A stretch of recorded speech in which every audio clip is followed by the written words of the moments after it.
नमस्कार दोस्तों, कैसे हैं आप सब। मैं डॉक्टर स्वप्निल सागर जैन निरामय होम्योपैथी के अपने इस यूट्यूब चैनल पर आप सभी का बहुत बहुत स्वागत करता हूं। दोस्तों, आज हम बात करेंगे कुछ होम्योपैथिक हेयर कलर्स के बारे में। तो मैं आपको बताऊंगा कि ये हेयर कलर्स क्या हैं, इनके इंग्रेडिएंट्स क्या हैं और क्या हमें इनका उपयोग करना चाहिए या नहीं। तो इस वीडियो में बने रहिए अंत तक मेरे साथ। और अगर अभी तक आपने मेरा चैनल सब्सक्राइब नहीं किया है तो मेरे चैनल को सब्सक्राइब करें और इसे ज़्यादा से ज़्यादा लोगों के साथ शेयर करें।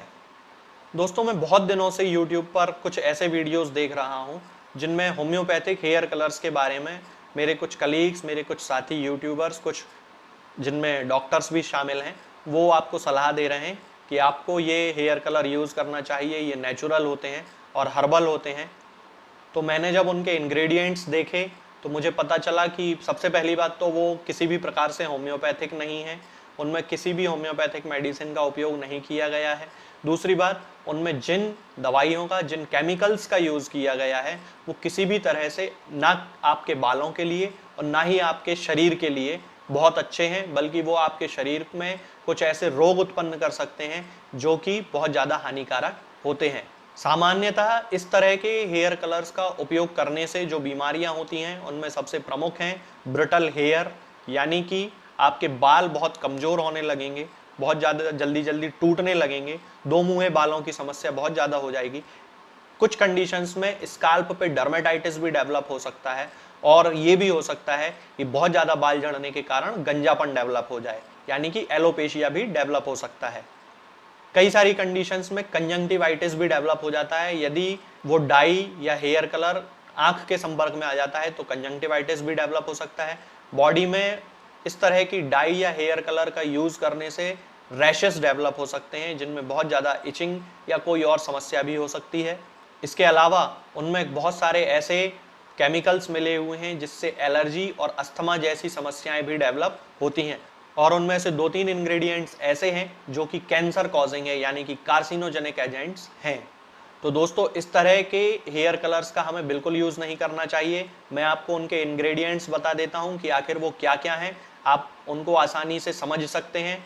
जब भी आप कोई भी नेचुरल हेयर कलर के नाम पर आप कुछ लेकर आते हैं बाजार से, तो सबसे पहले हमें उसके इंग्रेडिएंट्स जरूर देखना चाहिए कि उसमें क्या मिला हुआ है। तो दोस्तों, हमें इस तरह के हेयर कलर्स का उपयोग करने से बचना है, क्योंकि ना ही वो होम्योपैथिक हैं और ना ही वो पूरी तरह से हर्बल हैं, बल्कि उनमें मिले हुए जो केमिकल्स हैं वो हमारे शरीर के लिए बहुत ज़्यादा हानिकारक हैं। मैं आपको उनके इंग्रेडिएंट्स बता देता हूं और ये सारे जो इंग्रेडिएंट्स हैं उनके कवर पर और उनके लीफलेट पर लिखे हुए रहते हैं, आप भी उनको आसानी से पढ़ सकते हैं। मैं आपको बताता हूं कि उनमें कौन कौन से इंग्रेडिएंट्स मिले हुए हैं। सबसे पहले उनमें मिला हुआ है सोडियम परबोरेट मोनोहाइड्रेट। ये एक तरह का ब्लीचिंग एजेंट होता है जो कि कपड़ों को डाई करने में यूज़ किया जाता है। ये एक कार्सिनोजेनिक एजेंट है, यानी कि ये कैंसर कॉजिंग एजेंट है। इसके लगातार उपयोग से म्यूटेशन भी होता है, यानी कि हमारी बॉडी में कुछ जेनेटिक चेंजेस आने लगते हैं, जेनेटिक डिसऑर्डर होने की संभावना बढ़ जाती है। इसके साथ साथ ये रिप्रोडक्शन यानी कि प्रजनन तंत्र के लिए भी बहुत ज़्यादा हानिकारक है और इसको रिप्रोडक्शन के लिए टॉक्सिक एजेंट के रूप में क्लासिफाई किया गया है। 1 दिसंबर 2010 से किसी भी यूरोपियन और अमेरिकन कंट्री में इसके किसी भी प्रकार के कॉस्मेटिक में यूज पर बैन लगा दिया गया है। इसके बाद उस हेयर डाई का या हेयर कलर का जो अगला इंग्रेडिएंट है वो है पीपीडी, यानी कि पैराफेनिलीन डाइएमीन। सभी लोग जो भी हेयर कलर्स का यूज़ करते हैं वो इस बारे में बहुत अच्छे से जानते होंगे कि पीपीडी एक बहुत ही हार्मफुल केमिकल सब्सटेंस है जो कि ब्लीचिंग के और कलर करने के काम में उपयोग किया जाता है। कई प्रकार की स्याही बनाने में भी पीपीडी का उपयोग किया जाता है। ये हमारी बॉडी में इनहेलेशन से, स्किन के थ्रू एब्जॉर्प्शन से और आई के कॉन्टैक्ट्स में यानी कि आंखों के संपर्क में आने पर हमारी बॉडी में जा सकता है। और जब ये किसी भी रूट से हमारी बॉडी में जाता है तो गले में इरिटेशन, अस्थमा और डर्मेटाइटिस जैसे सिम्टम्स प्रोड्यूस करता है। ये एक बहुत ही हार्मफुल केमिकल सब्सटेंस है दोस्तों। और सन 2006 में अमेरिकन कॉन्टैक्ट डर्मेटाइटिस सोसाइटी ने इसे एलर्जन ऑफ द ईयर के लिए वोट किया था। तो अब आप समझ सकते हैं कि पीपीडी कितना हानिकारक है और जो भी डॉक्टर आपको इस तरह के नेचुरल हेयर कलर्स के नाम पर आपको वो प्रोडक्ट्स दे रहे हैं, आपको उनसे बचना चाहिए। इसके अलावा उनमें मिला हुआ अगला सब्सटेंस है सोडियम लॉराइल सल्फेट। ये भी एक कार्सिनोजेनिक है, यानी कि कैंसर कॉजिंग एजेंट है। इसके अलावा ये ऑर्गन टॉक्सिसिटी भी प्रोड्यूस करता है, स्किन में इरिटेशन और एंडोक्राइन डिसरप्शन भी इसके कारण होते हैं। तो दोस्तों, हमें इस तरह के किसी भी नेचुरल हेयर कलर के नाम पर जो आप प्रोडक्ट्स ले रहे हैं उनको नहीं लेना है, क्योंकि ये सभी जो हैं वो पूरी तरह हमारे शरीर के लिए हानिकारक हैं और इनके लगातार उपयोग से आपके शरीर में विभिन्न बीमारियां भी हो सकती हैं। अगर आपको ऐसा लगता है कि आपके बाल बहुत ज़्यादा सफ़ेद हैं और उनमें कलर होने की बहुत ज़्यादा ज़रूरत है, तो मैं आपको बताता हूँ एक नेचुरल हेयर कलर आपके घर पे ही बनाने का एक फार्मूला है। इसे आप बहुत आसानी से बना सकते हैं। ये हर्बल भी होगा और होम्योपैथिक भी होगा। इसका तरीका बहुत आसान है। आपको एक लोहे की कढ़ाई लेना है, उसमें 1 गिलास पानी लेना है और उसको उबालना है। उस पानी में आपको 3 बड़े चम्मच यानी कि लगभग 15 ग्राम के आसपास आपको आंवले का पाउडर लेना है। उसमें अच्छे से मिक्स कर लेना है उस पानी में और उसको उबलने के लिए रख देना है।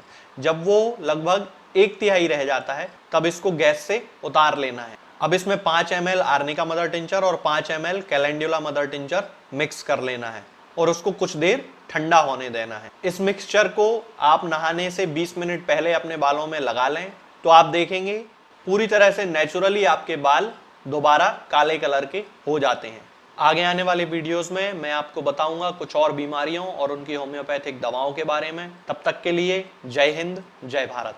दोस्तों, होम्योपैथिक दवाओं को खाने का सबसे अच्छा तरीका होता है कि हम हमेशा खाली पेट इन दवाओं को खाएं। जिन दवाओं को दिन में केवल एक बार खाना है, उन्हें सुबह खाली पेट खा लेना चाहिए। मुंह में अच्छे से कुल्ला करके, गार्गल्स करके मुंह को साफ कर लेना चाहिए और उसके बाद हमें होम्योपैथिक दवाई खा लेना चाहिए। जिन दवाओं को दिन में 2 बार या 3 बार या 4 बार खाना होता है, उन दवाओं को खाली पेट खाने का मतलब होता है कि हम उन दवाओं को खाने के लगभग आधे घंटे पहले या फिर 2 से ढाई घंटे बाद ही खाएं।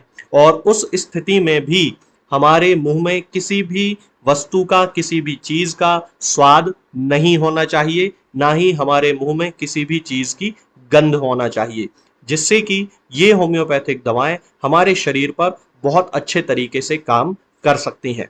तो हमें हमेशा ये ध्यान रखना है कि जब भी हम होम्योपैथिक दवा खाएं, हमेशा खाली पेट खाएं और हमारे मुंह में किसी भी चीज का स्वाद या किसी भी चीज की स्मेल ना हो। अब बहुत सारे लोग ये सोचते हैं कि हम कच्चा प्याज खा सकते हैं या अदरक खा सकते हैं या हींग खा सकते हैं या इलायची खा सकते हैं या नहीं।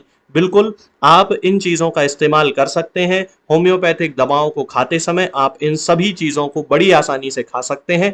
बस याद ये रखना है कि जब भी आप होम्योपैथिक दवा खाएं, इनमें से किसी भी वस्तु का, किसी भी चीज़ का स्वाद आपके मुंह में ना हो। यानी कि जब भी आप इन्हें खाएं तो इनके खाने से या तो आधे घंटे पहले होम्योपैथिक दवा खा लें या फिर इन्हें खाने के 2 ढाई घंटे बाद, जब कि आपने मुंह में अच्छे से कुल्ला कर लिया हो, अच्छे से गार्गल्स कर लिए